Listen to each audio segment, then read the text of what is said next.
Hi friends, welcome to Kamadhenu Akshayam. நம்ம இன்றைக்கி பார்க்க போகிறது பிரேக்ஃபாஸ்ட் ரெசிபி ப்ளஸ் ஸ்நாக்ஸ் ரெசிபியும் கூட. எப்படி பண்ணுறதுன்னு பார்க்கலாங்க. நம்ம சேனலை ஃபஸ்ட் டைம் பார்க்குறவங்க மறக்காமல் சப்ஸ்கிரைப் பண்ணிக்கோங்க. இதுக்கு முதல்ல மிக்சிங் பவுல் ஒரு முட்டை உடைச்சி ஊற்றிக்கலாம்.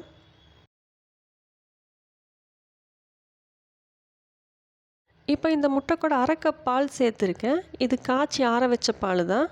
பால் நல்லா ஆறி இருக்கணும். நம்ம சூடோடு ஊற்றும் போது முட்டை திரிஞ்சிரும். இப்போ இதை நல்லா கலந்து விட்டுறலாம்.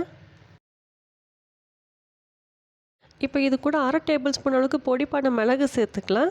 மிளகு சேர்த்துட்டு இப்போ நல்லா பீட் பண்ணி எடுத்துக்கலாம். காரத்துக்கு இந்த மிளகே போதும், நம்ம அடிஷ்னலாக எதுவும் சேர்த்துக்கணுங்கிறது அவசியம் இல்லை.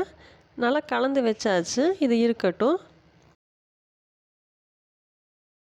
இப்போ தோசைக்கல்லை சூடு பண்ணிக்கலாம். அதில் அரை டேபிள் ஸ்பூன் அளவுக்கு பட்டர் சேர்த்துருக்கேன். இப்போ ப்ரெட் எடுத்து முட்டை கலவையில் நல்லா டிப் பண்ணி எடுத்துக்கலாம். நம்ம எடுத்துருக்கிற ஒரு முட்டைக்கு 4 ப்ரெட் செய்ய முடியும். 2 பக்கமே நல்லா டிப் பண்ணி எடுத்துக்கோங்க. ரொம்ப நேரம் ஊற வைக்கணுங்கிறது அவசியம் இல்லை, டிப் பண்ணி எடுத்தாலே போதும். இது மாதிரி 2 பக்கமே டிப் பண்ணி எடுத்துகிட்டு தோசைக்கல்ல வச்சிடலாம். ஸ்டவ் சிம் டு மீடியம் ஃப்ளேம்லேயே இருக்கட்டும், இல்லைனா சீக்கிரமாக கரிஞ்சிரும். இதுக்கு மேலேயும் கொஞ்சமாக பட்டர் விட்டுக்கோங்க. இது ஒரு 2 நிமிஷத்துக்கு கம்மியாக தான் டைம் எடுக்கும், சீக்கிரமாக ரோஸ்ட் ஆயிரும். இப்போ திருப்பிடலாம். ஒரு பக்கம் நல்லா கலர் வந்துருச்சு, முட்டையும் நல்லா வெந்திருக்கும். இப்போ இதுக்கு மேலேயும் கொஞ்சமாக பட்டர் விட்டுருக்கேன்.